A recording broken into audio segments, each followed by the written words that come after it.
2 has entered the podcast. Welcome back, people, to Player 2 has entered the podcast. I am your co-host, Michael Peterson, a.k.a. MC Paperstacks, and with me, as always, is my co-host with the co-most, Derrick Mergerson, a.k.a. the Merc Man. Derrick. How have you been? It's been quite an eventful week, if I do say so myself, for gaming news. Yeah, man, I've been pretty good. I cannot complain. All the news has been just pouring in, and I was just really excited to get to Saturday so we could talk about it. Yeah, no, me too. I think we got a good show today. I'm feeling a little awkward, I gotta say, in the beginning of the episode 5 because I made a grave error in episode 4. What have you done? Oh, I fucked up, Derrick. I gotta own up to it. I told Jesus. everybody. I told everybody that Dragon's Dogma on Netflix had already come out, and it hadn't. You son of a bitch. I know. I know. Shame. Shame. Turns out it did come out on the 17th. Or it will come out on the 17th. There you go again. But it's going to come out September 17th, so y'all got to wait. I'm sorry.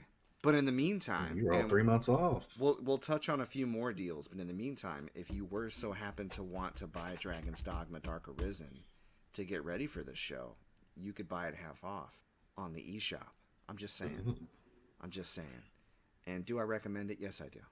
Although I wonder if Dark Arisen, and I don't think it does... For those who are really interested in the fact that if you're a Berserk fan like I am, and you want to get the Berserk anime armor from that quest, if you can get that from the Dark Arisen version, or you have to get the original version. I should look that up. If you're not a Berserk fan, then whatever, it doesn't matter. But for me, that's one of the reasons why I'm glad I bought that game when it first came out, before they re-released it with extra junk. In the trunk. All up in that trunk, girl. So I've been doing a lot of podcast listening. In fact, one of the things I'm feeling this week is a podcast. We'll get to that later, of course. I was listening to a podcast where they were talking about just working hard, putting yourself out there, kind of branding yourself, that type of thing. And that's themed up for us, I think, or it's relevant to us because, you know, you're out there doing your store. You got some big news about your store, which I won't ruin. I'll let you share that here in a bit. You know, I'm doing this podcast. I'm stepping up at work. Like, I'm leading the gaming community at my job. That's like over 500 people. Doing a podcast for them. And I remember last weekend was particularly busy. We did our spoiler cast. We did a regular episode. So I edited both of those. I do a monthly podcast for work, and it happened to land on that weekend. So I did that. I added an extra streaming day. Streaming, 3 or 4 hours. I think it was 4 hours. Goodness, on Saturday. Wow. And then, of course, my regular stream on Sunday. So I was booked. And when I have a bunch of responsibilities or things that I need to do or things I need to get done like that, are work related or just actual work or work adjacent, at the end of it, especially if it takes up a weekend, I get really dejected and really upset. And I feel like my time has been stolen from me. And I get those Sunday night blues where like, oh, I gotta go back to work this week, and I didn't get any relaxing or me time in. I mean, when I was young, I had real bad depression, and video games kind of helped mitigate that. I was able to kind of reset, you know what I mean, and kind of unplug. I'm a little introverted with extroverted skills, if that makes sense. I can be an extrovert, but it drains me a little faster than other people. And that was just a way for me to kind of isolate and reset. And I didn't get a whole lot of time to play games outside of the stream, which is a very different feeling. I wouldn't call it relaxing. It's fun, but at the end of the weekend, I didn't feel that. I felt okay. I mean, yeah, I was tired, and I was like, ooh, I'm glad all that's over. But I felt a different kind of fatigue, a different kind of feeling. I felt fulfilled, and I felt purposeful.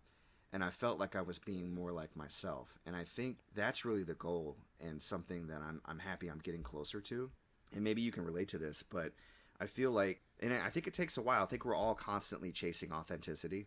But I think if you can get to that version of yourself that's more like you, and you can, live like that and incorporate that into your endeavors, I think it makes a huge difference, And I think that might be part of why I was feeling positive about being so busy and having so much of my time taken up by, various pursuits.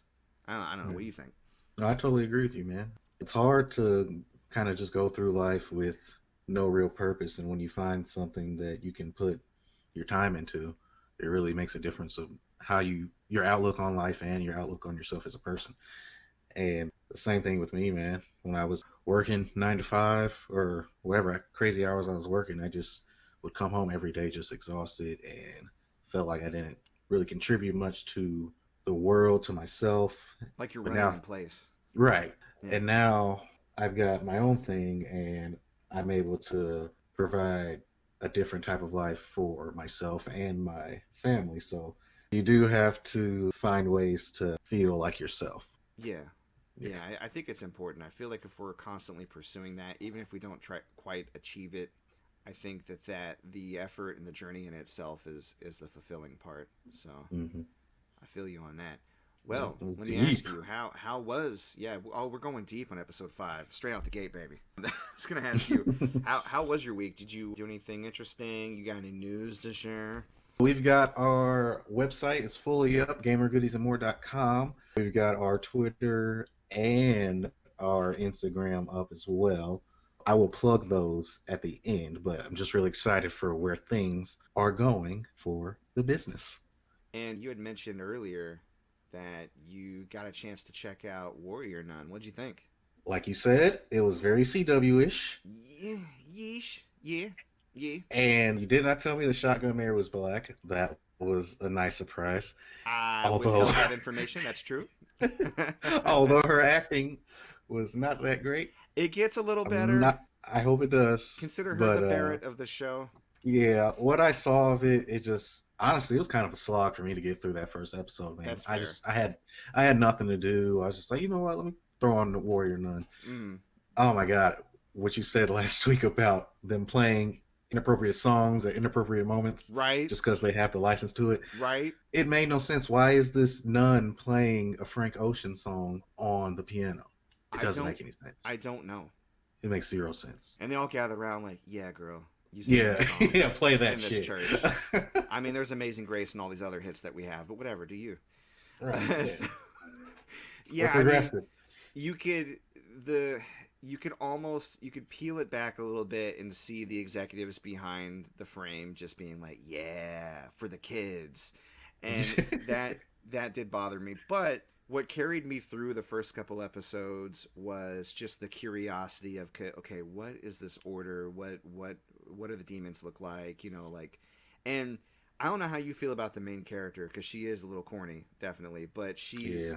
I don't know. I found her endearing personally, even if she was kind of a dork. It made sense that she was a dork because she was a paraplegic who lived in a Catholic hospital since she was like 7, pretty much through her entire adolescence. Yeah, that nun nurse was a bitch. Oh, Straight up. you have no idea. I bet I don't. Well, if you get a chance, like, I hate to do this because I hate when people do this in video games. Like, if you could just get past the first 5 hours, fuck Right. you.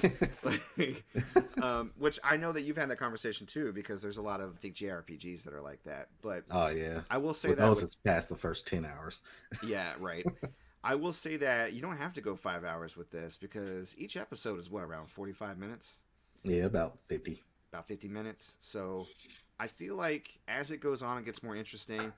I was there for it. Like, I was kind of watching it in the background while I was working for the first 2-3 episodes, and then by episode 4, I was committed. I was like, okay, this is getting interesting.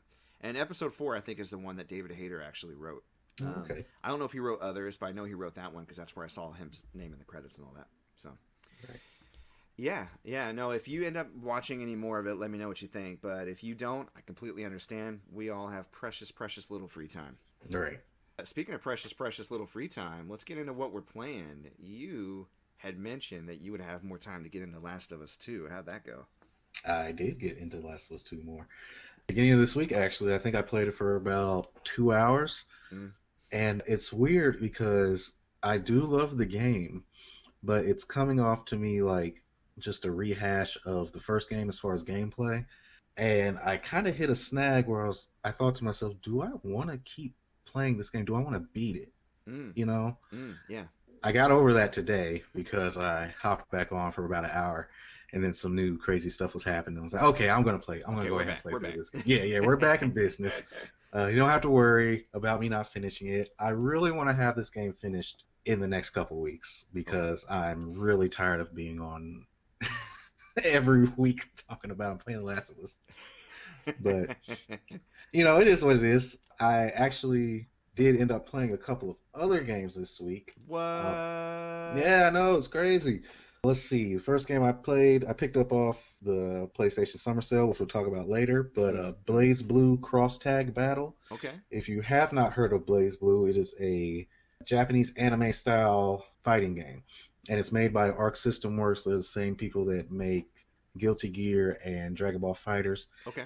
And Dragon Ball Fighters be on sale a lot too, don't it? oh yeah, Dragon Ball Fighters is always on I sale, and keep it's an I keep amazing eyeballing that. game. Yeah, I know. I keep eyeballing It's that, so being like, good. "Is today the day I buy it?" I never do, but Yeah, uh, it's really good, especially if you're a Dragon Ball fan. But yeah. yeah, Blaze Blue. I played through the first scenario, which is the Blaze Blue scenario, which is basically the story mode. Normally with anime games, especially anime fighting games, the story modes are meh, Mm. but the dubbing of this is actually really good and quite comedic, and the writing actually had me laughing quite a few times, and that's something I don't really do during. Is it like Disgaea punchy?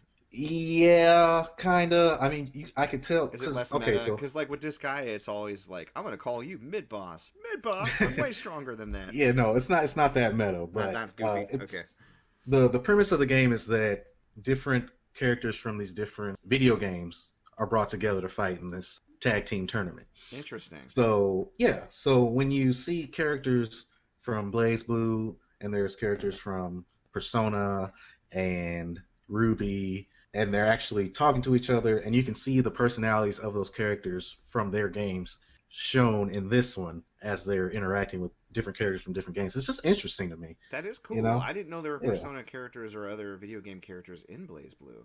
I guess that's Well, what the cross the part is about. yeah, right. Yeah, man, it's really interesting and fun. The combat is pretty basic for an Arc System game, Hmm. but I found it really enjoyable. And the other game that I played was another Arc System fighting game. It's called Granblue Fantasy Versus. I know nothing about the Granblue Fantasy franchise. They love I blue just know though, that don't they? right. I just know that this game is going to be one of the harder games to find on PS4. I guarantee it. It's probably going to be one of those $100 games in the future because I feel like it has a low print run and nobody's really. It's really niche, Mm. you know. But I played a little bit of it. I'm kind of feeling Blaze Blue a little more, but Mm. I'll play it a little more and see what's what. But yeah, that's what I've been playing this week. So I actually had some stuff to talk about. So that's cool. Cool. Well, you heard it here first, folks, from an expert. Derrick says that Granblue is gonna be that next pricey PS4 title. So if you see that bad boy in the wild, snatch it up. Yes. Okay, well, I started Ghosts of Tsushima. Tsushima. Ghost. Ghost. I know I always want to do a plural. Right. There are many ghosts. There So will many be many ghosts. ghosts by the end of the game. I mean, man, if you've seen that opening, there probably are a lot of ghosts on that island. The opening was just a big old war. Most of the samurai get wiped out. Mm, So yeah, I'm at this point. I've played it Saturday, Tuesday, Thursday. I even started a new profile and played a little bit just because I was wanting to play it for funsies and I didn't want to advance my main file. right. It's good. It's really good. And the thing about the game is it starts off a little basic. Like they really limit your toolkit to just honor and a sword, Mm-hmm. and that's all you have. Honor. Yeah. Yeah, as in I won't stab anybody in the back. That's not honorable. And then later on they're like, "But there are hostages that they'll kill." Okay. And Fine. I Stabby, love that stabby. your stealth starts off kind of clunky. Like you learn a stealth skill through a mission with a friend, and it takes you extra long to kill somebody. Like this isn't like Assassin's Creed where you go stab and then you move on, and you can upgrade your dagger so that way you can get faster stealth kills. But that first stealth kill is so messy. I thought it was really Mm. good thematically for his character, and he even has flashbacks to his uncle telling him what a piece of shit he is. like, like he'll have a flashback like, "You do not look your enemy in the eye. That is a coward's way." And he's like, "Sorry, uncle." Off to but kill more guys now. but the thing is, he tried. He tried to save his uncle, and he tried to go up against the leader of the Mongol honor directly, and he got just his ass handed to him. And this is all just the intro, right? Yeah, I'm not ruining much. I mean, Okay. I this was like, is spoilers. no, no, Hey. no, no, no, no, no, no, no. Trust me. Like, I mean, it's called Ghost of Tsushima, and you can already like you're going around Japan, like fighting Mongols in a war torn area of Japan, like that island, and No, the only thing that was a surprise to me was exactly what happened, like with this motivation. I knew that somebody was either killed or kidnapped, right? And that he was trying to save them, and that's pretty much it, you know? All right. So the way that combat opens up, and you're able to learn new sword stances. There's a sword stance that's good for people with swords, and that's what you start with. Then you can learn a sword stance that is good for people with shields, good with people with spears, and then finally good for just really big dudes, right? Really big, like beefy brawler types, which I haven't unlocked that stance yet. You got kunai that you can throw in all these ghost weapons, you know, that would help you with being sneaky, smoke bombs, which I saw. There's this guy that he makes gaming gifs online. He was actually highlighted by Kotaku. He made one of Ghost of Tsushima, and I decided to follow him because I thought it was actually really interesting. He threw down a smoke bomb, like he jumped off his horse, threw down a smoke bomb, and then all of a sudden everybody couldn't see, so he was able to do stealth kills even though he rode up into a group of enemies. It was really tight. And if you want to look up his account to see some of his, because I think he's going to be doing probably a few more gifts on Ghost of Tsushima. He is at Sun Hill Legend, or Sun High Legend. So it's SUNHI Legend, basically. So check him out on Twitter. I think he will probably come out with some other cool strategies. And it's neat to see what other people are doing. Like, I've come up with a couple of my own. The stance that makes you good against people with spears has a kick, and it kind of pops somebody up in the air. And you also have a concentration move where you can slow down like your aiming and your shot of your bow, and you get explosive arrows eventually. So I'll let your mind kind of fill in the blanks there as far as what can happen next. I did try to kick somebody off a cliff, and I got it on the stream, and it didn't work. I think it was on episode 3, so I haven't done highlights for it yet. That'll go in the highlights for sure, because it's dumb. You can kick probably somebody off of a regular cliff, but because I was basically at a barrier to the island, like if I were to go off the side, it would just instant kill me. It wouldn't let him. I kept kicking him, and he kept bouncing off of the air and coming back towards the land. And I was like, that's lame. Let me kick this guy off the island. That didn't work out so well. But other than that, the game is great. The combat is amazing, and it just keeps getting better. The game does a really good job of when you don't make a mistake, because occasionally you'll make a mistake and things can go south really fast. But if you go in, you have all these tools in your arsenal. It's really good to kind of flow in between them. And it does a really good job of making you feel like a badass when things go correctly. You know what I mean? Yeah. And it's not like it's the only game to ever do that. But I do feel like it's very fluid, and it allows you to improvise. Also, it's really funny to walk into a group of enemies that are already fighting like a bear or something, because bears fling enemies like 10 feet in the air, and it's hilarious. So yeah, Ghost of Tsushima, I recommend it so far. Going to be checking it out some more this week, of course. Yeah, that's a Sucker Punch, right? Yeah, Sucker Punch. They did Sly Cooper and Infamous. Infamous is what they've done most recently. So it's nice to see them doing something different. Yeah, like it's still an open world like Infamous, but it's definitely a little bit more serious and story based. And Gene as a character, I'm not going to say he's a wet blanket. Like, he's not as bad as, like, say, the lead character of like Dragon Quest 11. Like, he has some emotion, and they even explain why he pulls some of his emotion back. But the show definitely goes to the supporting characters, so the other people you go around to recruit to help you try to rescue the island. The main bad guy, Khoten Khan himself, he's got a lot of charisma. So if you're going there for characters, it's everybody that kind of surrounds Gene, and Gene is that stand-in for you as a player with a little bit of personality. Like, I like that they keep flashing back to his youth, and there's little moments of uncertainty and vulnerability as he speaks, and he tries to change what he believes in order to achieve his goals, because it's really ingrained in him to look an enemy in the eye when you kill them and to fight with honor. So all of this sneaking around stuff really doesn't play to his strengths. And to be honest, as many stealth tools as you receive in the game, it is still more satisfying to just roll up in a camp and go bring out your strongest dude and take them out with like a single strike. Right. And then launch into like full-on battle. That's definitely oh, it's good. It's good. I think you're going to enjoy it. I really You're going to have to let me borrow it. Oh, for sure. Yeah, you got it, man. We can swap Last of Us and Ghost of Tsushima. You know what? That's not a bad idea. Maybe I can do Last of Us after I finish Ghost. I'll slide that into my main stream time slot.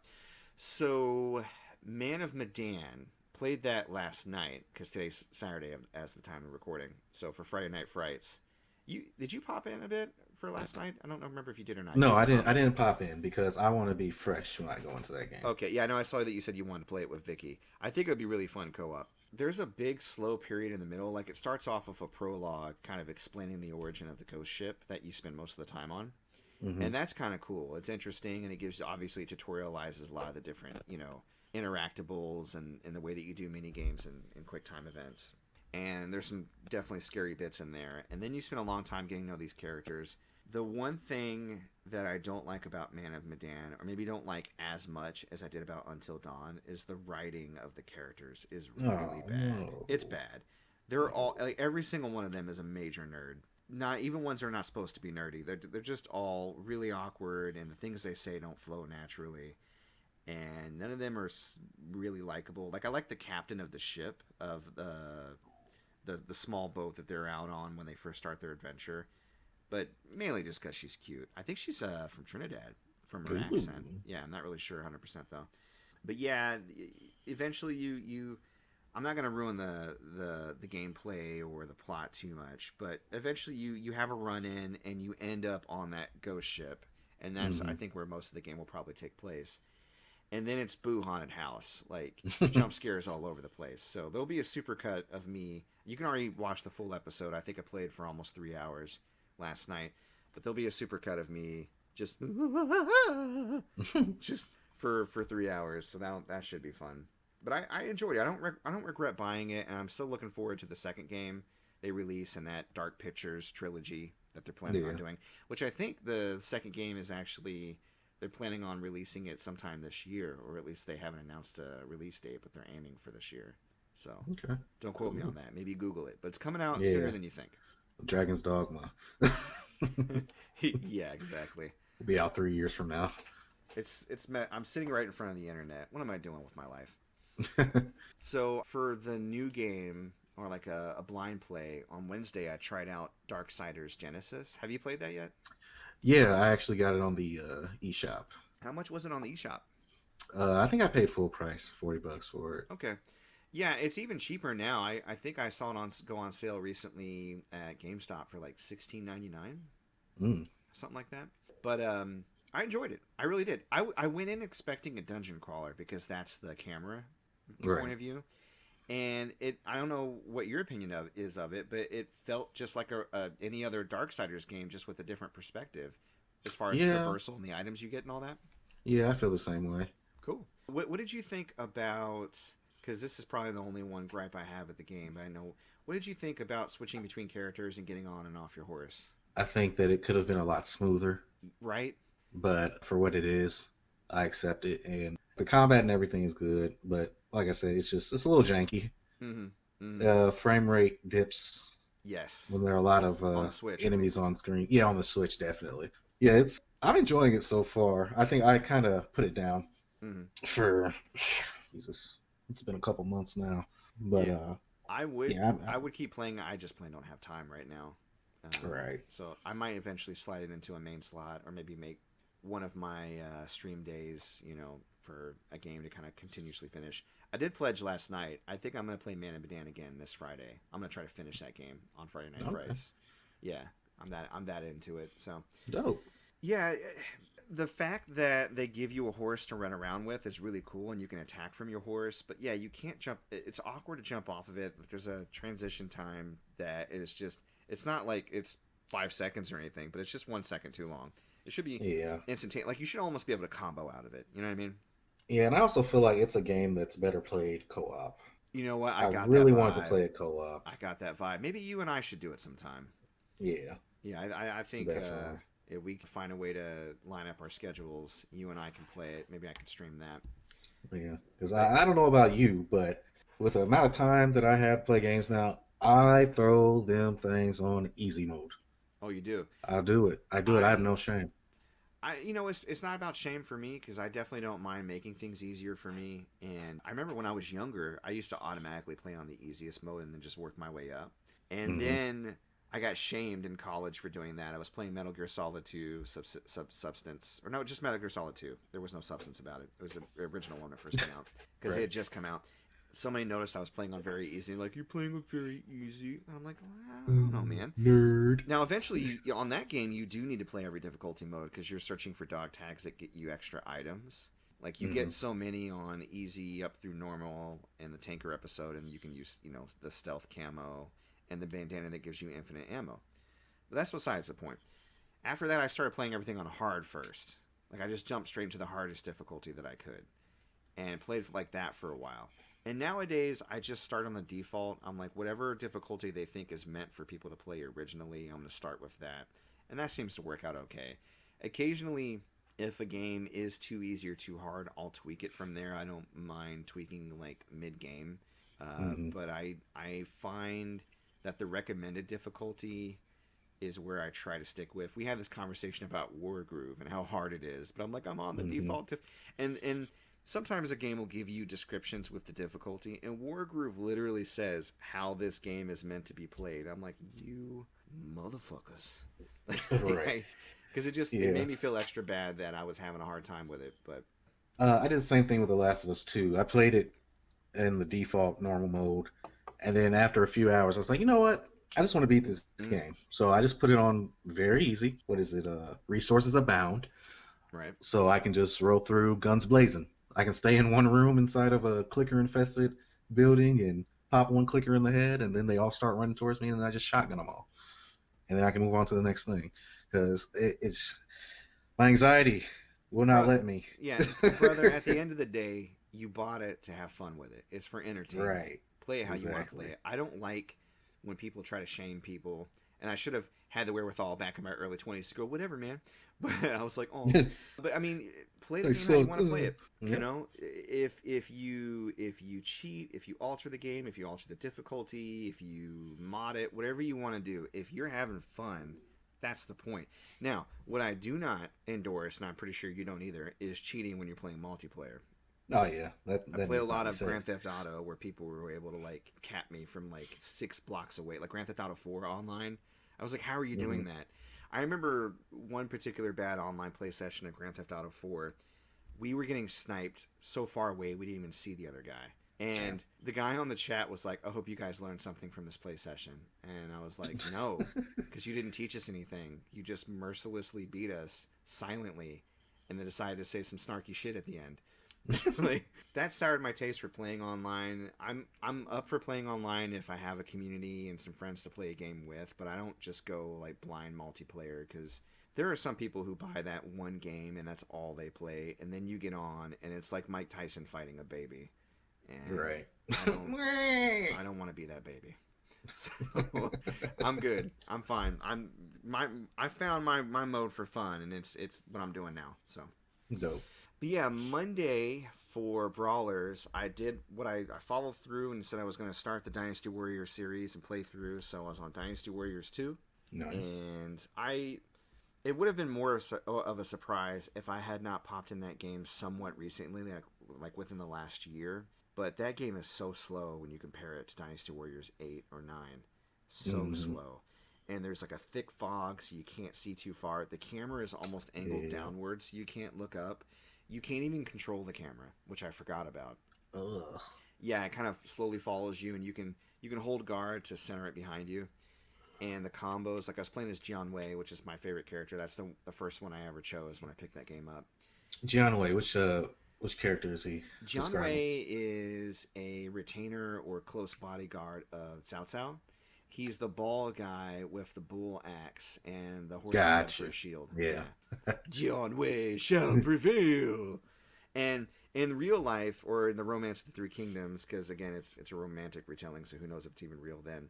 But he died fairly early on, assisting Cao Cao from escaping from like a treacherous attack at this castle of one of his relatives that he was visiting for troop support. So he basically took a bunch of arrows and gave his life. But in Dynasty Warriors 2, he's at Wuzang Plains fighting Zhuge Liang. Yay. So I actually finished his Muso mode for the stream. In the beginning, I was like going through and killing all the generals and kind of playing the game the way it was meant to be played. And then I noticed, and he's a little bit leveled up because I still had a save file for Dynasty Warriors 2, and he had some stats that I stacked onto him. So I was able to kind of run through pretty easily. I even beat Lu Bu at the battle of... It's Lu Bu! You have to run! I didn't run. Right. He did give me a little trouble because, I mean, Lu Bu is still powerful, but I Right. beat him. And then I was looking at the time. It was like a half hour in. And I was like, I bet I could beat this Musou mode, this story mode. So I did. I went all the way through. So you get to see, like, from start to finish of Dynasty Warriors 2, what it's like to beat as a single character and see the ending and all that. Dope. Yeah, so Dynasty Warriors 3 will be on Monday. That's one of my favorites. Dynasty Warriors, the leap from 2 to 3 was pretty impressive. They added in items and extra missions and all that. It was really good. So yeah, I think that covers all the games that I played this week. But man, oh man, are there some awesome deals that I want to talk about. But I'll let you go first, because you had mentioned the summer sale. PS4 has that summer sale. You seen anything interesting on that you wanted to bring up? Or Yeah, so like I said, I picked up BlazBlue Cross Tag Battle on the summer sale, and it is actually only $4.79, $3.79 if you have PlayStation Plus. So I figured, BlazBlue, hold on. Buying that. Okay, just notating for myself. yeah, I'm a big fan of physical media, so if I can find the physical version of a game, I will over the digital. But when it's Same. that cheap, Why not? I have to. I've Like, literally it's- bought games that were $5 or less that I already had the physical version of, just so I didn't have to disc swap. right, and that makes sense. Yeah. There's a few games on there that are only like $3 now. So Battlefield 1 is $3. Wow. Metal Gear Solid 5, Ground Zeroes is $3. Some of these they've given away for PlayStation Plus, so that kind of makes sense. Yeah, and there's a good amount of deals on this summer sale, just not enough for me. Another one that I am debating picking up is the Unravel Yarny bundle, and it comes with Unravel 1 and 2 for $8.99. Okay. And that's a game that's second game is co-op. I don't know if the first one is, but that's a game that me and my wife plan on playing through. Awesome. But yeah, that's about all that I saw. Yeah, as far as that summer sale, there were a few notable things. Maneater, which is that game where you play as a shark, that recently came out. Yeah. It's already budget price. I think it came out at $40, but it's $10 off, so you can get it for $30 now. I think I'm gonna wait on that one. Yeah, I'm definitely gonna check it out though. It looks fun. Like I played the original Jaws on PS2. Playing as a shark is like, I mean, just like you'd think it would be. It's fun. Resident Evil 3 Remake is 40% off, so that's like $35. That's not too bad if you plan on picking that up.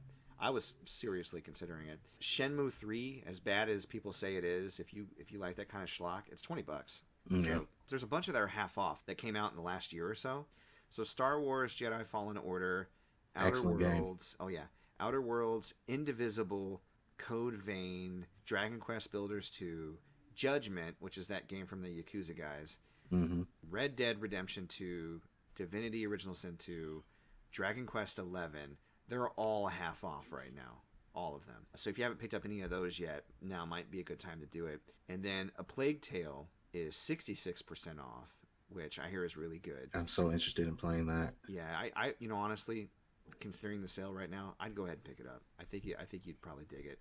Call of Cthulhu is 75% off. I'm kind of like, it might be interesting. I really enjoyed Sinking City, which I think is probably better than Call of Cthulhu, but who knows. And Vampire, which is a game I've been eyeballing for a while, that is 80% off. You can get that for like $11. I think that's worth it. Yeah, no, I played a little bit of it. It's a little janky, but it's got a nice morality system in there with because the thing with the main character is he's a doctor, like he's turned into a vampire. Right. So he has to decide whether or not he wants to feed on people or save them, help heal people. So it's a very good back and forth that he has with himself internally. But yeah, and it sounds like the gameplay opens up for a lot of divergent paths if executed right. Is it executed pretty good, like as far as how he's received and the choices, the impacts of the choices he makes? I only played it for a few hours, so I can't speak to the impact of the choices, but okay. I know that certain choices will open up, probably different paths in the skill tree, and certain characters will be there for later missions that can help you. But if you feed on them, obviously they're not going to be. Oh, and I almost forgot, Control, which is one of my top 10 games last year for 2019, is 65% off, and the DLC that's coming out here in a month or two is also on sale. Might not be a bad idea if you like the game and you haven't picked up the DLC to do that, or to go ahead and pick up the game, because it's 65% off. That is completely worth it. That's a game I really enjoyed.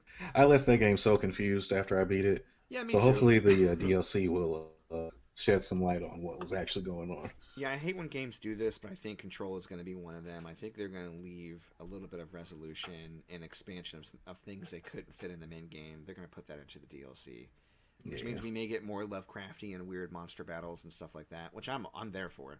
I was there for originally. And the ending was kind of cool. There were some set pieces at the end I really enjoyed. Oh yeah, that was called the hallway set piece was amazing. Yeah, and are you talking about the one where you wear headphones because you have to listen to music to get? Yeah, that shit was so dope. It was. Really I was like, cool. where was this the entire game? It was a little less cool when at the end the main character was like, "That was cool," and I'm like, right? Don't you? I say that. You don't say Clap that. for I me. say that. Right. Because that's just the developers writing that line. Like, wasn't that neat what we did? Shut up. Quit mugging for the camera. Right. Because if you're a real person going through that, you're like, that was fucking nuts. Yeah. You're not saying that was cool. Ooh. Yeah, wasn't that fun, guys? Video games, right? We almost died. But no, I still enjoyed it nonetheless. Any other deals aside from the summer sale that you noticed this week? Nope, that's pretty much what I had my eye on. You got any? Oh wait, no. Well, this sucks because it's gonna air tomorrow. But today is the last day. Saturday is the last day for GameStop's buy two get three free under $20 sale. Oh, do you get anything off that sale yet? I tried to, but every time I go to a store, they don't have enough of what I look for, particularly. Okay. So, I mainly look for like Did anime. you order anything online then, or anything? No, because the thing with the online is you never know if you're going to get the actual case or not. Oh, interesting. Yeah, so they'll just send you the generic cases and you have to go about your day. Oh, I thought they would tell you that in the thing. They can go straight to. Oh no. Wow. Okay. Yeah, I remember I got Final Fight Streetwise, which is a PS2 game that nobody knows about, but I saw a Let's Play on it and I was like, this looks stupid. I want it. And I found it at GameStop for super cheap and I was like, yes. And I got there and they're like, we pulled all our PS2 games out of the cases. It's over there. I'm like, disc only. I hate this place. Right. So, it really sucks. I've seen a few GameStops that have like original Xbox and GameCube games, but it's very rare. Yeah. Yeah, I know it typically is. They like to throw all that stuff out. That's the time you want to be working at GameStop, around the time they do transitions like that. Around the time they do transitions like that, they will throw out a bunch of stuff, and the employees basically get it. Like when they immediately throw out Game Boy Advance boxes, those savages. DS cases, they throw those out. And that's a tip I have for anyone that's collecting for the DS. Go to your local GameStop and ask if they have any empty DS cases with the cover art, because usually they do, and they will give them to you, depending on your relationship with the employees. But I've gotten Pokemon cases. Actually used one Pokemon Heart Gold I got from a GameStop, just a case. And when I got it a couple of weeks ago, I was able to complete that copy. So definitely something to do if you're into DS collecting. Go to Costco, okay? And Costco. Go to Costco and get you a big old box of like king size Snicker bars, okay? And then find your local GameStop. And then locate your Target employee, all right? Roll up in there with one of them Snicker bars and be like, hey, you work hard. It's time for you to take a break. You deserve this. Give that employee that Snickers bar. They're going to take it. And then this episode is sponsored by Snickers. and then pre-order a game that you have no intention on buying.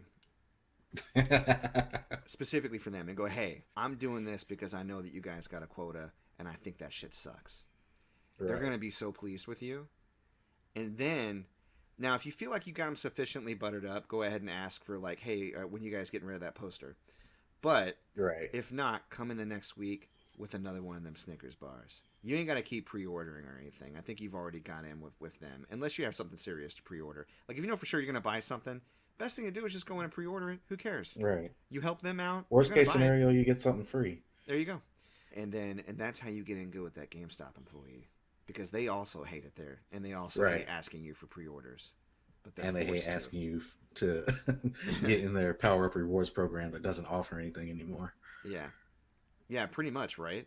Ugh. Yep. Anyways, enough about GameStop. They suck, but they have good. Well, one more thing about GameStop. It's very sad. the GameStop to the north of me shut down, and I had no idea. What? And I was just upset that I missed out on what I'm sure was a great A closeout shutdown. sale. Oh yeah. You don't think they would just So, move all their inventory to other stores though, or do you think? Well, I guess they uh, wouldn't want to move everything. They're I lazy. guess it just depends because Yeah. the other stores don't have room for that shit either. True. Honestly, True. Got to make but room for yeah, like a $65 Sora Keyblade or whatever. It, right, all they sell is swag nowadays. yeah, Which, and you know what? it's I decent get it. swag. Yeah, I know it's decent swag, and I kind of get it. I mean, you know, PS5 is trying to sell a digital only system, which I am not getting. Uh, Right.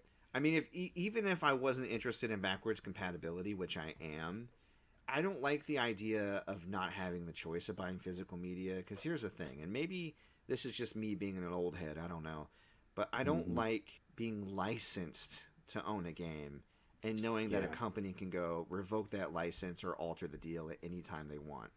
and that's what I feel like people or younger people don't understand about digital games nowadays is that you don't own that game.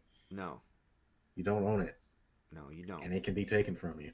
Anytime they feel like. In fact, I mean, look no further than PT, which people didn't buy, but at the same time, you can't get that anymore. You know what I mean? They put it Yeah, out there and they just took it back. They took their ball and they went home yeah. just to be I spiteful still have it to on the my hard users. drive. Oh, me too. I'll never let Yeah, that game I go. have it on a portable hard drive, so that's In the. fact, I think that might be an episode down the line of Friday Night Frights. I got to give people Uh what they want. I got to give them PT. oh. I need to look up how to play that game better because I feel like I'm always fumbling through it for way longer than an hour before anything interesting happens. Yeah, it's I'm always turning around and finding Ghost Lady. It's like you gotta remember, don't turn around, don't turn around. Do not turn around. Listen, Just guys, go through the hallway. just keep going forward. So like life. So, trying to think if there's anything else deals wise. I know that the eShop has deals every single weekend. If you are a Nintendo Switch owner and you don't already know that on Friday night or Saturday to just boot up the eShop and see what's what, you should because you're not always going to find the greatest deals, but they change their deals or update their deals every single week. They just do. However, there are some big sales going on right now that may not just be on the eShop, but I noticed these on the eShop. Tons of games by Capcom, Square Enix, and NIS, Nippon Ichi Software. For those who are unfamiliar, that's like your Disgaias and your all your anime games. Nice. A lot of the games are 50% off or more. That includes Dragon's Dogma, like I mentioned earlier, the Phoenix Wright collection. A lot of the Resident Evil games are like 45%, 30% off. So, again, might be a good time to stock up if you have a few games you've been eyeballing but haven't picked them up because of price. Just saying. Yeah, go for it. Definitely. Fire Emblem Warriors. You can get the physical version of that for $25 at Amazon or Best Buy. I definitely recommend that game. I have poured hundreds of hours into that game. Now, again, this is coming from a Warriors Musou game fan. So if you're not into Dynasty Warriors at all, or any kind of warrior style or brawler style game, probably not going to be your cup of tea. But if you are, it's one of the better Warriors games. It really is. The marriage of Fire Emblem mechanics with a warrior style game is really good. Better than you think it would be, to be honest. Just with the pair up modes and the strategy against different weapon Hmm. types. Like on harder difficulty modes, and I think through free DLC or it might be paid DLC, they have an even harder difficulty mode where it almost feels more like a Fire Emblem game in that you have to really pick your moves carefully as far as where you go to attack and defend. It gets pretty hectic. So I'd recommend it for people who say that Warriors games are easy. Try out Fire Emblem Warriors on hard Yeah. difficulty. That'll kick your ass. Yeah, me and Vicky are having trouble getting through some of those levels. Oh yeah, oh yeah, but it's fun. I love it. I really do. Celeste is only $5 on the eShop right now. And again, I have the limited run edition of Celeste, but that's one of those games I consider buying just so I don't have to disc swap Right. or cartridge swap in this case. Also, Amiibo news: Zelda Amiibo and Zelda Amiibo for those who are uninitiated usually go for at least $50 or more when you're looking them up on Amazon or wherever. On Play Asia right now, they're all going for like $19.99. So Mm. might be a good idea to grab any of those Zelda amiibo that you haven't been able to pick up yet. Now, disclaimer on Play Asia, I've ordered a few amiibos from them. It takes a little while because it's coming from overseas, and your local post office may hold it and go, "This is too foreign." I've had a couple of times where the post office like send me a note like, "Hey, you got to come up to the post office to pick this up because it's from Italy and it might be a bomb." Right. All right. So that might cause you a little bit of an errand to run, but worth it if you can get it for like $30 off, I say. Right. That is it for deals. Any neat pickups for the store this week? Anything people might be interested in checking out? Actually, today, I was mentioning earlier, I always pick up the best stuff when we're about to Like on Saturday. record. Yeah, on Saturday morning, literally. I went to a couple yard sales and I actually picked up some vintage G1 Transformer toys Wow. and some X-Men figures and a Gundam figure and some GoBots and they've even got a Captain Planet figure in there. He's a But the hero. crap, yeah, He's going right. to take pollution down to Down to zero, is what I hear. hell yeah. And and the best thing I got, it's kind of I've got a love-hate relationship with this pickup right here because Mm. on the one hand, it is a 2002 full-blown Venom mask. I'm talking the tongue all out, the teeth are out. There's some green like goo on its mouth. Wow. It's still got the tags on it. Okay. Bad news is that it was from a smoker's house, and it Oh, is tinted gray. no. It is tinted gray, and I tried like washing it off with water, and it just dried up and turned gray again. I've got to look up a way to clean up latex There's probably a thing mask. online, yeah. Yeah, I'm sure Listeners, there if you know is. how to fix a latex mask that lived at a smoker's home, email us at mcpaperstacks@gmail.com. Or just tweet at Derrick, because he's got Twitter now. Yes, I do. I do. I do. That sucks. I don't understand the mindset of smokers, because the thing is, I smoke. I don't smoke like cigarettes, but I smoke occasionally, and I don't smoke on my stuff. I don't. Right. Like I'll have, if I don't want to go outside, I'll have a room set aside or like somewhere with like a vent or a fan. I just don't sit there and smoke on my shit all the time. You know what I Right. mean? And you come over to my house, it doesn't smell like smoke. No. Why do people do that? It's so gross. And you know it leaves a film. My man, when I was a kid, my stepfather used to smoke unfiltered Pall Malls, which is like the Mm. first cigarette I ever smoked. Because he was like, "You want to try a cigarette?" And I'm like, "Yeah." And then I threw up in the trash can because unfiltered is God. So he had just an old ashtray he put on the dashboard of his truck, and just to paint a picture of how much of a redneck we really were. So he would smoke and he'd put his cigarette in the ashtray, and it was always in the same spot. There was this thick black tar that like just thick tar stain that would appear on the inside of his window that we'd have to scrub off every 6 months or so because it just got Ugh. so gross. Like, and I'm like, that's what you're putting inside of you, dude. And that's what you're putting all over your stuff that you decide to take in for trading at Disc Replay. Why do you do that? Stop smoking on your Yeah. stuff, people. And the crazy thing is, this guy was a reseller, He should have. so it makes even less sense. Oh, he should have known better. He should get his reseller card pulled. What is Yeah, wrong with it's him? I don't know, man. These people are ridiculous. But I've got all these G1 Transformers and vintage action figures that they will be posted up by the end of this weekend Okay.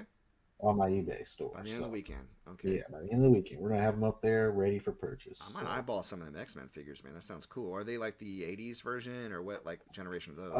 let me see. I think they're early '90s. So I got like Yeah, yeah, yeah, Juggernaut. yeah, yeah, yeah. Yeah, yeah. Yeah, I love those. I used to have an Juggernaut. Apocalypse and an Archangel from that series. I know what you're Oh talking about. They're yeah. awesome. Juggernaut, Wolverine, Cyclops. I got a Captain America in there. It's a lot of cool stuff. I was very excited. I needed to get the Juggernaut and then just run around quoting My Way Entertainment and bugging my wife. Ketchup, ain't that a bitch, motherfucker? I'm mustard. Right.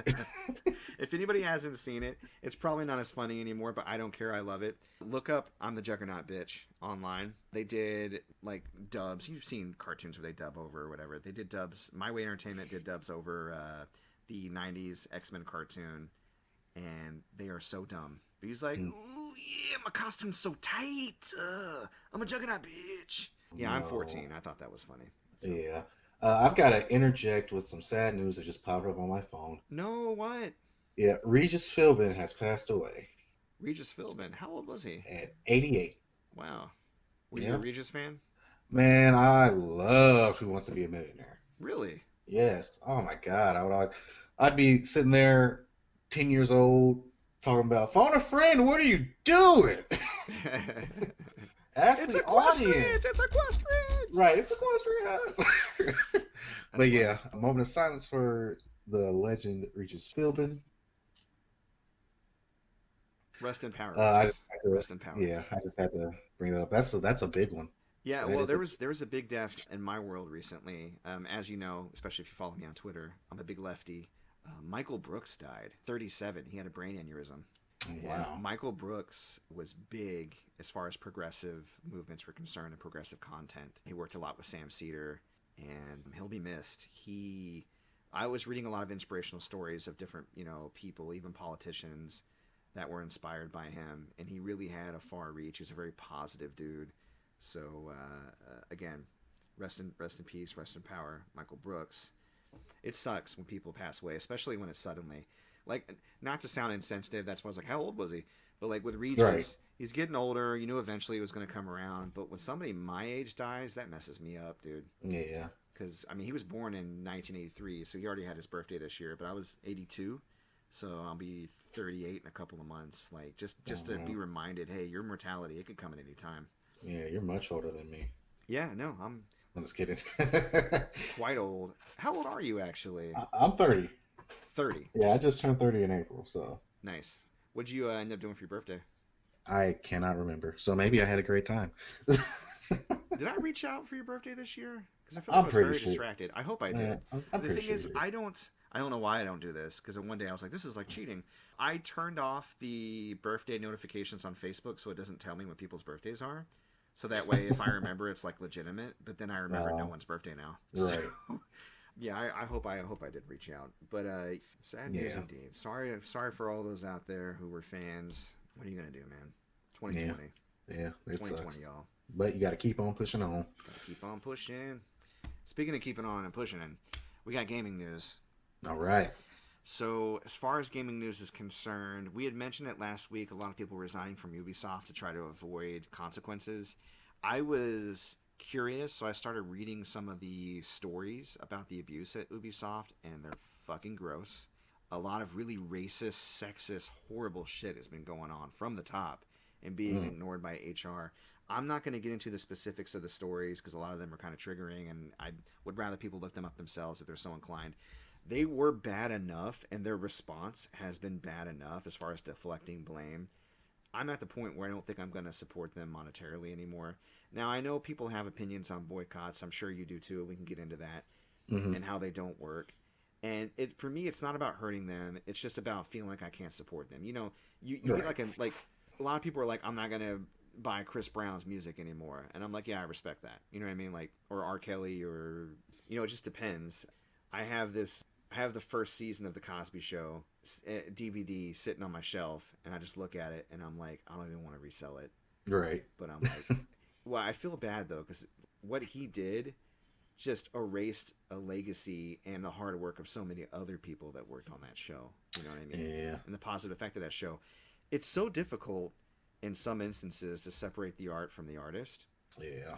And you wonder even if it's a worthwhile endeavor. And there's probably a lot of really good people that work at Ubisoft too. So again, no shade for those who don't care or for those who want to support them anyways. Me personally, there's enough video games out there. I think I'm done with Ubisoft. And again, if you don't want to ruin it for yourself, don't go look up those stories because they're terrible. But just knowing what I know now and how I can't unknow it, I can't, in good conscience, continue to support them. That's where I'm at. So Yeah, and let's be honest, Ubisoft is a shell of its former self. You think so? I think so. That's fair. Like, they've been riding that Assassin's Creed train for a very long time, and not much has changed. We've been waiting for Beyond Good and Evil 2 for way too long. And at this point, when it comes out, it's going to be a monetized mess. Right. So, I already wasn't buying Ubisoft stuff anyway. So not a hard transition for you, huh? Right. Well, you had mentioned there was some news about Ubisoft that they're not going to do the $70 thing like everybody else. They're going to do $60 games for the next generation. So, is that right? Yeah, so in the fall, all their games are coming out. Right. Yeah. As soon as Assassin's Creed Valhalla drops, like, that game's going to be $60, and whatever other games that they have coming out, Watch Dogs, Legions. That's the thing. Ubisoft has so many good franchises. Mm-hmm. But it just sucks. It sucks to hear stuff like that. And what's weird is a lot of them, this has been developed by a diverse team with multicultural beliefs, yeah. Like a lot of, and I've mentioned this previously, a lot of their games are very progressive adjacent and explore different themes, and you feel like they may have been made by or directed by people who just know better. But the way it's been governed as a company, like, it's just something I can't separate at this point, knowing what I know. So now, will you buy their game secondhand? yeah, because they won't get any money from it. Yeah. I don't know. That remains to be seen. But definitely It's kind of like nothing digitally and nothing brand new for sure. Yeah, it's kind of like when, like you said, separating the art from the artist. When you want to listen to an R. Kelly song now, it's like, wow, that's a really good song, but he was probably talking about a 13-year-old. Yeah, that's really hard to separate because at this point, I mean, I don't, I'm like, so what? She's young. He doesn't say that, Right? But it is the freaking weekend, baby. He's gonna have some fun, and God now that carries different connotations. So, did you see that documentary? Much to my chagrin. Yeah, chagrin is a good way to put it. Yeah, I was like, no. I was so angry. Yeah. I did that thing after you watch a particularly crazy documentary, and I Googled the people involved. Like, what are they doing now? Those two chicks are still brainwashed and still about him or whatever. And I was just, the whole thing made me sad. Yeah. So, anyways, moving on to happier news. Final Fantasy VII Remake Part 2 development in full swing. According to a recent interview with producer Yoshinori Kitase. Yoshinori-san said that their progress may slightly drop below 100% due to COVID. Understandable. I fully anticipate that, but they're working on it. He also mentioned a couple of interesting things in the interview that we have sort of talked about before. He mentioned that Roche was supposed to be back in Chapter 14, but he was cut for time. And it seemed like that section was made for him. So the fact that he didn't show back up, they were planning on it. They just, big game, all that. But expect to see more of him in the future, they said, which, again, I was anticipating that, to be honest. That's not news to me. You're not going to spend all that time developing a character and not have him come back.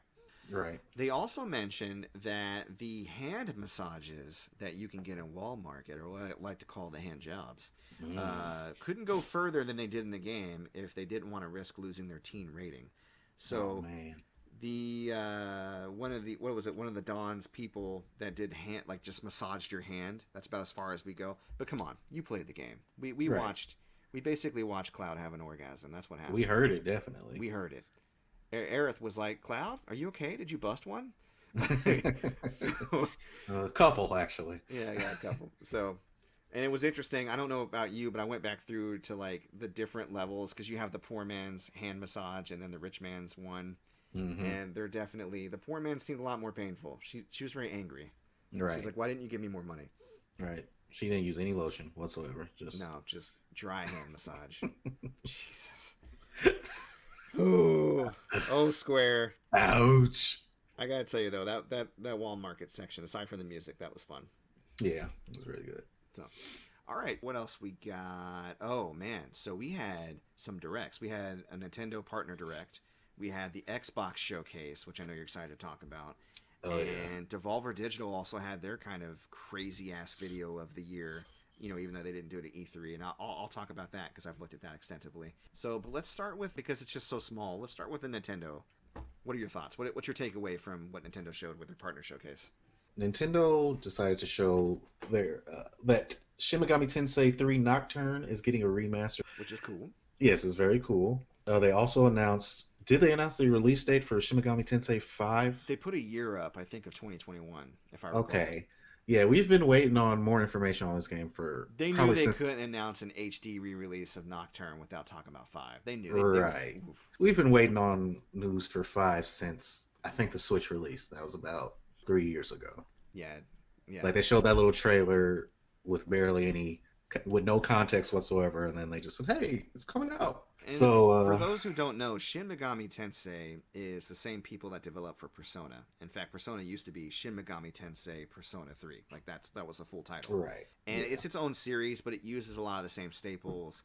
The theme with, like, fighting gods and demons, that type of thing. And it's very apocalyptic. Usually there's some kind of major event that happens that almost completely destroys Japan, and then the world's a wasteland of Shadows and Jack Frosts and whoever. So I played a lot of Nocturne. It's very subdued. It's very chill. It's very basic, but it is fun. And for those who like a difficult or a challenging RPG, especially the classic style, and you already like that Persona style, I think you'd be into it.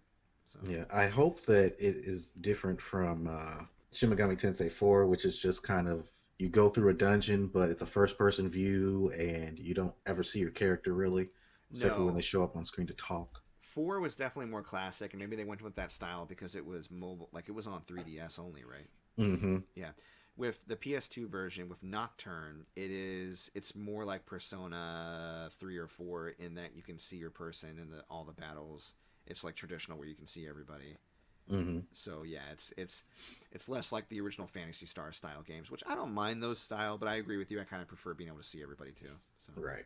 But yeah, it was I mean, it was a good direct if you're into Shin Megami Tensei.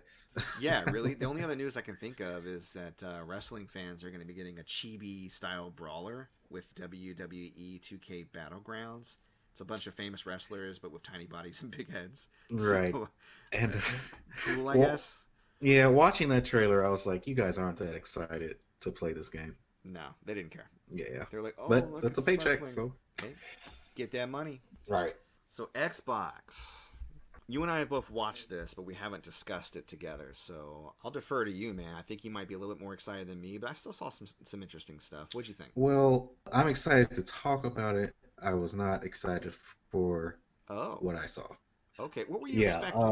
What were the expectations that were dashed? Because I had no expectations going in, to be honest. I didn't have any expectations either, but I think everyone in the gaming community was waiting for Microsoft to just hit a home run with the Okay. Xbox Series X because the Xbox One was such a disappointment. I'm not going to say a failure, disappointment game wise, Mm-hmm.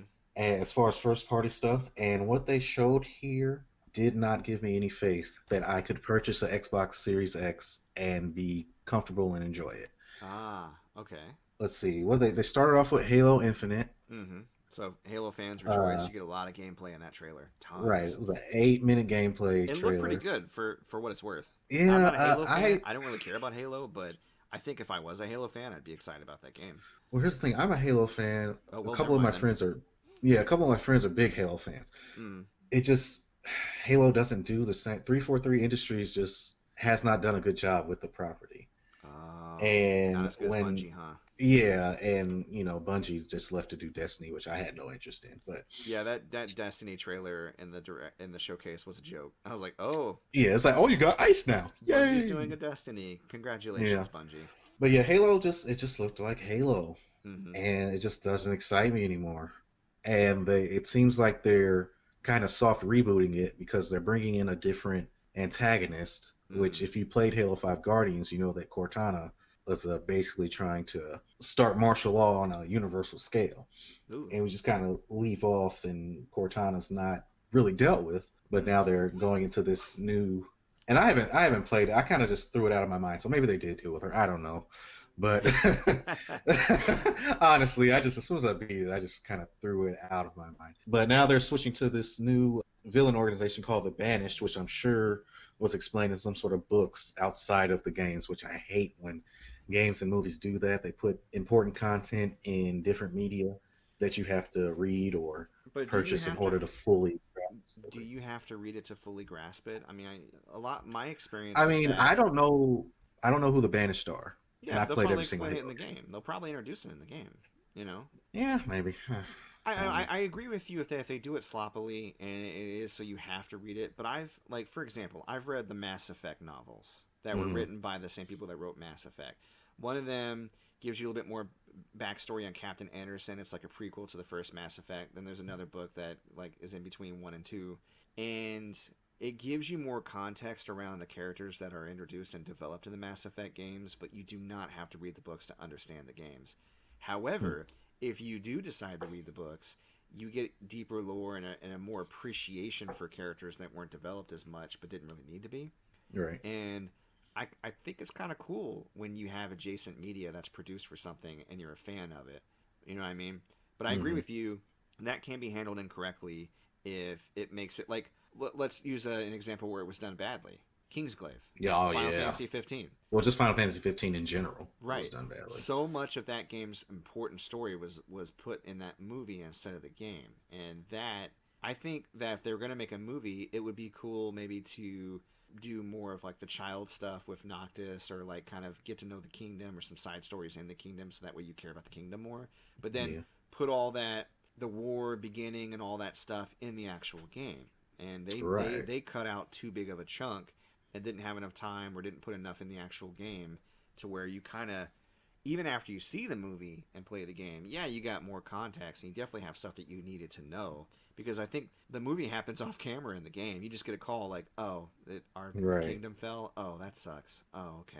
Well, I've discovered a new recipe. And they move on. So, delicious. So I get that you would be leery. I haven't, from what I've seen in the trailer, I don't have any... It doesn't give me any indication they're going to handle it badly, but who knows? Yeah. Like I said, it looks like Halo. Fair enough. So we'll see where that goes. I'm going to play it. Hopefully it's good. Well, what'd you think about the games, at least? Did you see any games you're interested in the showcase? Honestly, not really. Okay. The only other game that I could say that I was interested in was The Medium. Okay. That's one of the games I was interested in. Let's talk about that. So The Medium looks really interesting. They had kind of a dynamic that made it seem next gen. They talked about two different worlds being rendered at the exact same time, like a different dimension overlaid over the one that you're in. But then they just kept showing split screen. So I'm like, how does that show up in gameplay? Do you play the game in split screen, or do you just switch back and forth instantaneously? You don't have to wait like with the loading cuts. Like, how's that work? You know? I'm thinking it might be the split screen thing, honestly. That seems dumb. I would prefer that, just switch back and forth instantaneously with like a button press or something. Yeah, kind of like a Gianna Sisters. Yeah, because that would be difficult. If you completely change the environment, like load in a whole new environment, you would have to do that, every single time you press the button. That would either take loading time or some kind of quick cutscene. It wouldn't be that long. But the fact that everything is rendered in real time, to me, means that there may be fight sequences or just play sequences where you can switch back and forth, maybe mid-air, mid-jump, mid-swing, mid-this or mid-that. And as you're affecting the environment, it's affecting the other side. Which when you load in, you see those effects instantaneously. That, to me, does seem kind of next-gen and an interesting gameplay mechanic. Now, the story itself, we were talking about how cool Control is. This seems like Control, but even further, as far as like this whole, there's this other world, but it's basically made of nightmares. Maybe there's a demon there. She's got the powers to fight them, because she's a medium, I guess. So I like that whole sinister kind of monster, scary nightmare aspect of it. That seems interesting. Like, not a horror game, but horror adjacent, kind of like Control. Right. So definitely on the radar. Yeah. That was the only game, though, that you saw that you thought was interesting in the showcase? Yeah. That's fair. They mentioned Fable. I was never a big Fable fan. Yeah, But, I played through all 3 Fables. I forgot them. So, yeah, I know Fable fans are really excited, though. Yeah, and good for them. Congratulations to you. Congratulations, Fable fans. Well, I was more disappointed with stuff. Yeah. Well, 2 things I did enjoy about the showcase. I like the fact that, if not every single game, most every single game, especially, if it was third party for sure, is on Game Pass. Mm-hmm. And you can play on PC with Game Pass. So if I don't want to... You're right, it didn't sell the system to me.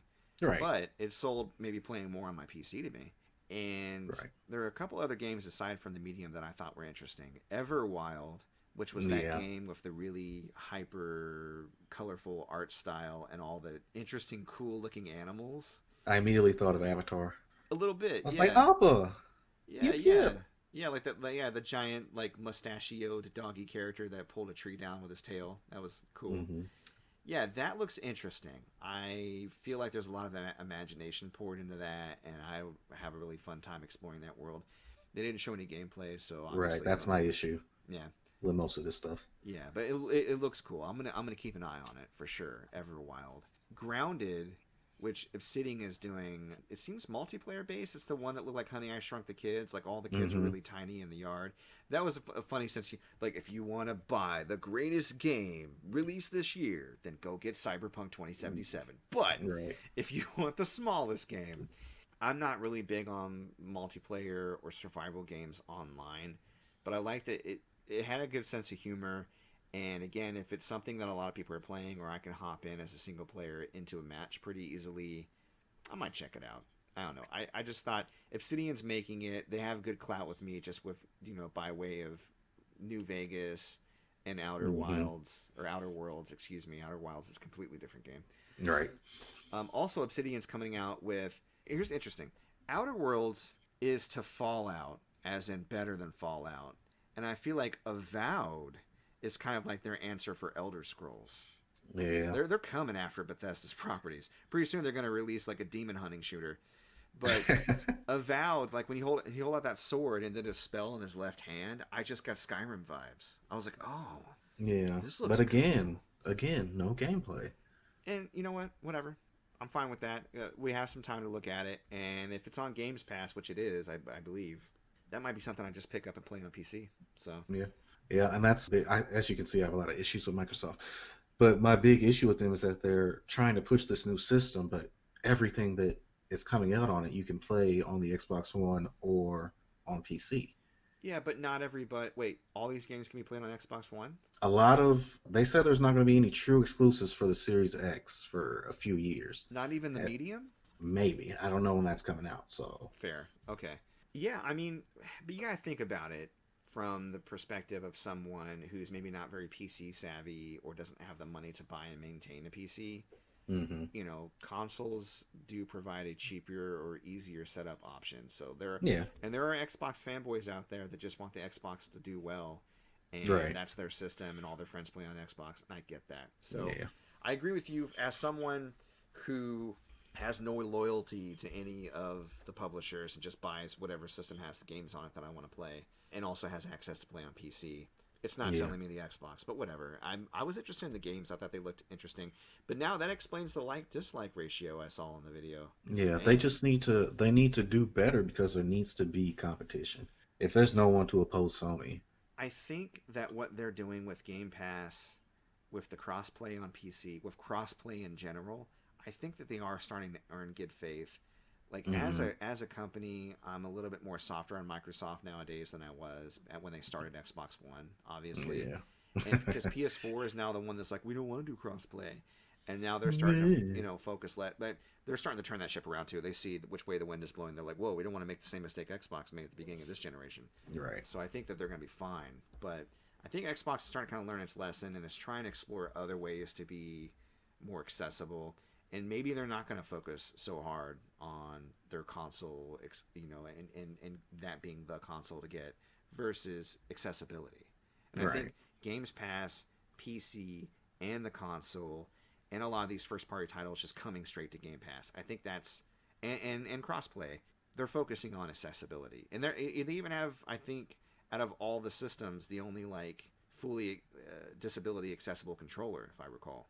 Hmm. I know that other companies are working on controllers. I mean, and obviously with the Switch, you have one-handed controls and things, so that helps motion controls. But they're really focused on making sure that anybody can play their games regardless of maybe disabilities that would hold them back from holding a traditional controller. So Right. something to think Yeah. about. Yeah. So yeah, the only other thing that I can think of that came out was Devolver Digital. And I know you didn't watch Devolver Digital. Devolver Digital is a smaller publisher. They do games like Shadow Warrior, Serious Sam, Hotline Miami, stuff like that. Their E3 press conferences are always bananas. Usually a parody of the seriousness or the goofiness or the insincerity of AAA conferences. And they did one this year, and it was just as wild. But they also released a free game on Steam that I think everybody listening should check out if they have access to it. Devolverland Expo. And it's a game where you basically go through the E3 building and you solve puzzles and do different combat scenarios and different stuff to get to their trailers. Oh, And that's pretty yeah, cool. no, it's really unique and interesting and fun. And they had some great trailers. There are two games that they advertised that I'm following. One of them is already released, and I recommend people check it out if they're into how it sounds. There's a game called Carrion that is out on everything but PS4, so PC, Xbox, Switch, and it's like a 2D side scroller, and you play as like this Cronenbergian mass of flesh and mouths, Mm. and you crawl around like attacking enemies, which are just humans trying to shoot you down. So it looks and sounds kind of gross, but it's 2D, so it's obviously not hyper realistic. It's kind of silly, but it's just so unique. Trying to sneak around as a monster attacking humans, it's kind of like that angle we were talking about earlier with Maneater or Jaws. So if that sounds interesting to you, check out a trailer. Maybe pick it up on Switch or Xbox or whatever. I'm definitely, I think, going to check it out. It'll probably show up in a future Blind Play Wednesday episode for sure. Sweet. There's another game, I don't know how to pronounce it, but it's spelled Olija, Olija. And it's also 2D with a very interesting and fluid combat and animation style. The design is very minimalist, like kind of almost 8-bit, like you can't see people's faces, but it has such intricate and cool looking enemy design and attacks and boss animations. It feels kind of like a Metroidvania almost, and how it's approached. And I think, again, if you're into that type of game, it's something to check out. Dope. Yep. Devolver Digital. There you go. So we definitely went over time prior to editing. We're like in an hour and 20. So whatever. Let's do a long episode today. But we're at the end anyways. So let me ask you before we wrap up, though. Derrick, what you feeling? I am feeling a few things. There's actually a couple of YouTubers that I want to plug. Okay. They are both anime/gaming YouTubers. The first one is Afro Senju. That's AFROSENJU. And he's a 20-something-year-old guy, and he's just his personality is very excitable and ecstatic, and he's just so into the things that he does. And it's just so fun watching him. Yeah. Oh my God. It just gives me so much energy watching it. Cool. And the second guy is Heavenly Controller, and he is also an individual. He just mainly does reactions to anime episodes and video games, and I don't know, he's just very interesting person to watch. That's pretty much anything with YouTubers that I watch. They're all pretty interesting personalities, and I enjoy it. Maybe that's the secret to why my YouTube channel hasn't. That you're not interesting. What kind of content does Afro send you to again? Video game and anime stuff. Okay, I'll check them out. Yeah. And another thing that I am feeling this week is My Hero Academia. Oh yeah. Which is an anime.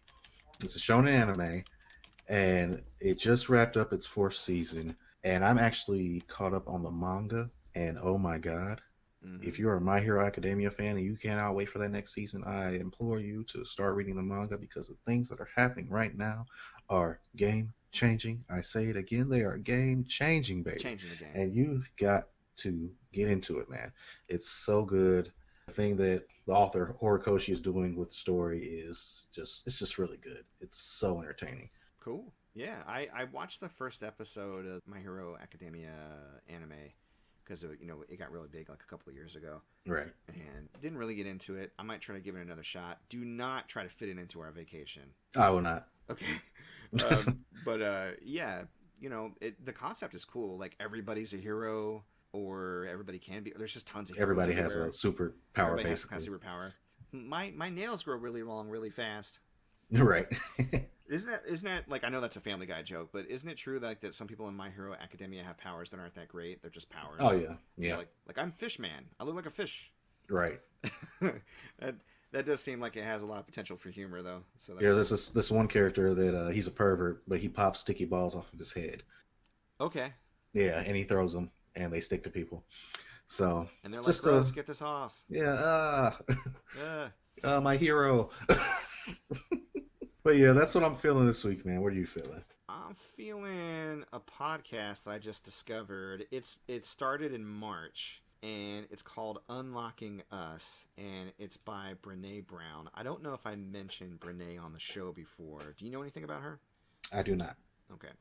Brene Brown is I want to say she's a psychologist, but I'm not sure if that's actually accurate. I know she's a doctorate, and she does a lot of research into the areas of vulnerability and shame. And a few years ago, I've stopped doing therapy. I used to go to therapy before this whole COVID thing happened, and then I kind of switched therapists and right before, and then I wasn't really vibing with that new therapist, and then COVID, so I haven't been to therapy for a while, but I was suffering pretty bad from depression a couple years ago. Like, it was starting to hit an apex, and just really trying to figure out who I was. And I think it was kind of spurred on by the birth of my son as well, which kind of threw me into a lot of thinking about me being young, which isn't the root of everybody's problems, just childhood. My goodness, man. Yeah. So my wife had a work coach that she was assigned by her job. Like everybody got to get like work coaches for free, and she recommended to her Brene Brown a book that she wrote, or like a series of talks, The Power of Vulnerability. And it was right around the time I was having a breakthrough about the source of my bad self-esteem, how I was always seeking approval from others rather than kind of sourcing it from within. And I listened to her talk, and that plus therapy at the time just really made it click for me and really kind of helped me break through. And I would recommend anybody look up, like, she went viral some years ago for a TED talk that she did on the power of vulnerability. So anybody that's interested and just having a really hard time with self-esteem or leaning into joy or always being like, being a pessimist or having a hard time showing their emotions or opening up, I'd recommend they look her up and look up The Power of Vulnerability on YouTube. And if you like her, definitely look into her. She started a podcast in March, and her first episode was called FFT, or what she would call fucking first time. And she thought it was a good topic to talk about because it was her first podcast. She goes, I'm going through a lot of first times right now. My first podcast, can't remember what else she said, but also first global pandemic. I don't know about you guys, but it kind of sucks. And she talked about ways that you can deal with, first, like anything else, identifying that there is an issue, identifying that you are depressed, identifying that this is hard and it is a first time. Just speaking something into existence gives you power over it. She talks about that a lot in the first episode. So for those that are on kind of like a mental health journey or looking to grow, spiritually or emotionally, I highly recommend looking into Brene Brown and her stuff. And check out Unlocking Us. It's on Spotify and probably all the other major platforms. It really has done wonders for me personally and my family. My wife really digs her too. It's not gaming related, but at the same time, we get personal on the show sometimes. And I think that for anybody who struggles with depression or not feeling like they're enough or their emotions in general, I think they could probably learn a lot from just listening to her and all the research that she's done over the past couple of decades. So dope, man. Yeah, it's important to get your mental health in check. Get your mind right, baby. Yeah. Get your mind right. All right, well, I think that is the show, so let's sign off. Now, if you like what you're hearing, you want to hear more, where can we follow these guys? We got Twitters, y'all. You can follow me at Twitter at Mike Peterson AL. You can check out my YouTube channel where I archive all my Let's Plays and my newly minted highlight videos. They're a little bit shorter if you don't want to watch a video for an hour or two. At MC Paperstacks Plays. You can also go straight to my Twitch channel, twitch.tv/MC Paperstacks. I am streaming 7 days a week, y'all. I'm talking Tuesday, Thursday, Saturday, 8 to 11. That goes to Tsushima. Okay, or any other main game that comes out. I'm going to be sliding into that slot, baby. We got Mondays and Wednesdays, starting at 9. Mondays, we doing them brawlers. We doing them beat-em-ups, okay? Wednesdays, it's just a brand new game I ain't never touched before. Fridays, Friday Night Frights, starting at 10, scaring the crap out of myself for your entertainment. You're welcome. Check out the most recent episode, Medan. It's a little bit longer than usual. I ended up playing it almost 3 hours instead of my usual hour. Just had that much fun with it. Sundays, doing The Witcher at 7. Still playing through that game, getting a decent ways through. And then, of course, you can check out our future podcast uploads. We are going to upload every single Sunday, occasionally an extra episode if we do a spoiler cast. Our hub is at anchor.fm/player2 has entered the pod. Feel free to visit. If you feel so inclined, you can donate to the cause. That helps us out tremendously. We're available on Breaker, Google Podcast, Overcast, Pocket Cast, Radio Public, Apple Podcasts, Spotify. You can also email any comments, suggestions, complaints, whatever you want, to mcpaperstacks@gmail.com. And of course, if you're on Facebook, you can check out a local group I run at facebook.com/groups/indiegamers. No, you do not have to be from Indiana to join it, but definitely shoot me a message. I've had some people want to join recently, but like I said, all they want to do is advertise. I'm cool with that if you're a developer, but just make sure that's not all you want to do. It is a social group. Don't spam me. What you got, Derrick? All right. You can check out my store website at gamergoodiesandmore.com. My eBay store at ebay.com/str/gamergoodiesandmore. You can follow me on Twitter at goodies_more. And my Instagram is gamergoodiesmore. And I'll be posting stuff. I try to post once a day at least on my social media pages, and be on the lookout for those Transformers and X-Men figures that'll be showing up by the end of the weekend. Hell yeah. All right, man. Well, thank you always for coming out and listening. We really do appreciate you, especially our listener in Dublin. Yeah. We hope you guys have a good rest of your weekend. Take care. Peace.